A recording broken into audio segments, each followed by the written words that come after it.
नमस्कार दोस्तों, मैं ऋतिक दीक्षित आपका अपने चैनल ऋतिक दीक्षित क्रिएशन में हार्दिक स्वागत करता हूं। आज आप टाइटल और थंबनेल देख के तो समझ ही गए होंगे कि हम किस बारे में बात करने जा रहे हैं। जी हां, हम बात करने जा रहे हैं टाटा अल्ट्रॉस के इस नए एक्सीडेंट के बारे में, जिसमें आप देख सकते हैं कि एकदम ब्रांड न्यू अल्ट्रॉस को स्विफ्ट ने पीछे से टक्कर मारी है और टक्कर के बाद का इफेक्ट तो बहुत क्लियर है। अल्ट्रॉस में बहुत ध्यान से देखें तो आपको कुछ छोटे स्क्रैचेस दिखेंगे, वो भी रबिंग कंपाउंड घिसने से वो स्क्रैचेस भी गायब हो जाएंगे। लेकिन यहाँ जो स्विफ्ट में नुकसान हुआ है उसके तो क्या ही कहने।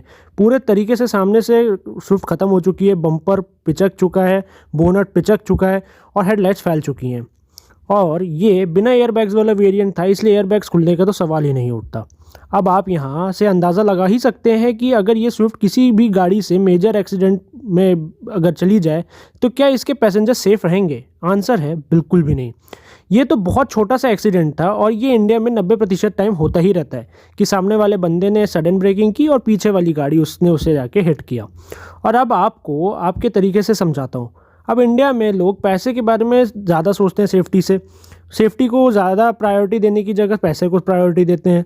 तो उसी तरीके से समझाता हूँ। अगर आपकी गाड़ी हर छोटे ऐसे एक्सीडेंट में ये हाल हो जाए और जो ये स्विफ्ट का हुआ है, चाहे सामने से हो या पीछे से, तब गाड़ी को बार बार सर्विस सेंटर तो ले जाना ही पड़ेगा। अब आप सर्विस सेंटर लेके जाएंगे तो 40 से 50 हज़ार रुपये तो आराम से लगेंगे।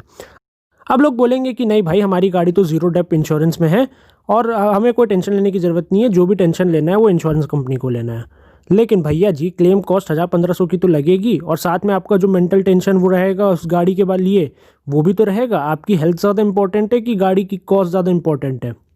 फिर 10 बार आप अपनी गाड़ी के ऑब्सेशन से गाड़ी को देखने सर्विस सेंटर 10 बार जाएंगे तो आपका टाइम भी वेस्ट होगा। तो टाइम भी तो इम्पोर्टेंट है ना। और जितना पैसा आप फ्यूल में बचाएंगे ये सब आपका बराबर हो जाएगा। तो क्यों ना ऐसी गाड़ी ले जैसे कि टाटा फोक्सवैगन स्कोडा, और अब तो महिंद्रा भी बहुत अच्छा काम कर रही है भाई। इसमें 5 स्टार 4 स्टार सेफ्टी रेटिंग्स वाली गाड़ी लेके आ रही है, जिनको छोटे मोटे एक्सीडेंट्स में कुछ भी नहीं होता है और आराम से झेल लेती हैं और उनको ज़्यादा मतलब ये सब एक्सीडेंट्स में फ़र्क ही नहीं पड़ता है। और टाटा फोक्सवैगन सर्विस में भी काफ़ी ज़्यादा ध्यान दे रही हैं अब तो। ये सब जो गाड़ियाँ हैं ये किसी भी बड़ी मिस हैपनिंग से आपको और आपकी फैमिली को बचाएंगी और साथ में छोटे एक्सीडेंट्स में आपकी काफ़ी खर्चे और टेंशन भी बचाएंगी। तो चॉइस आपकी है, आपको अपने टेंशन्स बढ़ाने हैं या आपको अपने खर्चे बचाने हैं, या आपको दोनों ही बचाना है। तो अगर दोनों बचाना है तो ज़्यादा सेफ गाड़ी लीजिए, तो आपके टेंशन भी कम रहेंगे, खर्चे भी कम रहेंगे। इससे पहले भी एक वीडियो मैंने बनाई थी टियागो पे, जिसमें टियागो का एक एक्सीडेंट हुआ था जो ट्रक के नीचे पूरे तरीके से दब गई थी, लेकिन टियागो का पैसेंजर एकदम सेफली गाड़ी के बाहर आ गया था और उसने इंटरव्यू भी दिया था बाद में टाटा मोटर्स को। ये उस गाड़ी की बिल्ड क्वालिटी और स्ट्रेट स्ट्रक्चर के कारण हुआ है। लेकिन कई लोग सेफ्टी को नंबर ऑफ एयरबैग्स और नंबर ऑफ सेफ्टी फीचर्स से उस गाड़ी की सेफ्टी डिसाइड करते हैं। आजकल कार मैन्युफैक्चरर्स लोगों को अट्रैक्ट करने के लिए गाड़ी में 4-6 एयरबैग डाल के अपनी गाड़ी को सेफ बताते हैं और दुनिया भर के ऐसे फीचर्स ऑफर करते हैं जो कभी इस्तेमाल ही नहीं होते हैं। लेकिन एक बात बताइए, आपको अगर सेफ कार के लिए चॉइस दी जाए, मान लीजिए एक कार है जिसमें 6 एयरबैग्स हैं, फ्रंट 2 और 4 कर्टेन एयरबैग्स, और वो गाड़ी 3 स्टार लेके आती है ग्लोबल एनसीएपी में, और दूसरी गाड़ी है जिसमें सिर्फ आपको स्टैंडर्ड 2 एयरबैग्स मिलते हैं लेकिन वो गाड़ी 4 या 5 स्टार लेके आती है। तो ये बताइए कौन सी गाड़ी ज्यादा सेफ हुई?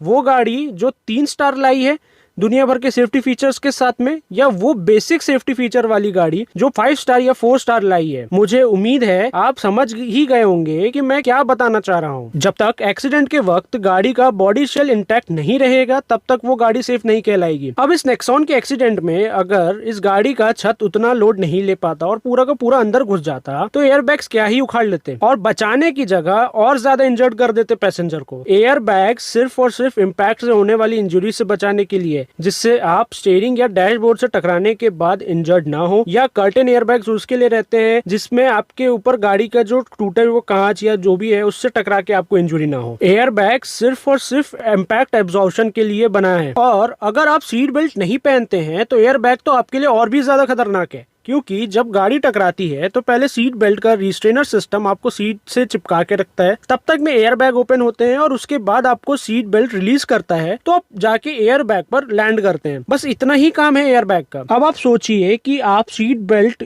ना पहने और एयर बैग खुल जाए तो क्या होगा? आप इससे अंदाजा लगा सकते हैं कि वो कितने फोर्स से बाहर आता है। आपके स्टीयरिंग और डैशबोर्ड के इतने मोटे प्लास्टिक को फाड़ कर आता है वो बाहर। भले ही उसमें ओपनिंग्स बनी रहती हैं, उस एरिया को थोड़ा सा कमजोर बनाया जाता है, लेकिन अब आप उस ओपनिंग को हाथ से खोलकर देखिए या किसी इंस्ट्रूमेंट से खोलकर देखिए, वो नहीं खुलेगा। अब आप खुद ही अंदाजा लगा सकते हैं कि वो कितने फोर्स से बाहर आता है। इसीलिए एयर बैग में SRS एयर बैग लिखा रहता है, सप्लीमेंटल रिस्ट्रेन सिस्टम। तो जब तक वो रिस्ट्रेन काम नहीं करेगा तब तक वो एयर बैग यूजलेस है। तो आपकी सेफ्टी आपके हाथ में है। सीट बेल्ट तो हर गाड़ी में बैठते ही पहन लेना चाहिए, फिर वो आप बगल की दुकान तक ही क्यों ना जा रहे हो या फिर किसी लॉन्ग ट्रिप पर। और सेफ्टी में सबसे इंपॉर्टेंट रोल प्ले करती है उस गाड़ी की अच्छी बिल्ड क्वालिटी। एक अच्छी बिल्ड क्वालिटी वाली गाड़ी को छोटे मोटे एक्सीडेंट से कोई फर्क नहीं पड़ता है, लेकिन एक खराब बिल्ड क्वालिटी वाली गाड़ी को आप खुद चलाकर भी सर्विस सेंटर नहीं ले जा सकते, जैसा कि इस बलेनो के साथ हुआ जब ये इनोवा और जेटा से जाके टकराई, या फिर इस डिजायर के साथ हुआ जब ये जाके नैनो से टकराई। उम्मीद करता हूँ आपको मेरे पॉइंट समझ में आ गए होंगे। अगर आपको भी अपने आसपास ऐसे कुछ एक्सीडेंट्स मिलते हैं तो आप मुझे मेरी इंस्टाग्राम ID @elps_2000 जो कि आपकी स्क्रीन पर दिख रही होगी, या मेरी मेल ID ritikd0@gmail.com पर भेज सकते। एक्सीडेंट की डिटेल्स के साथ में, जिससे मैं और भी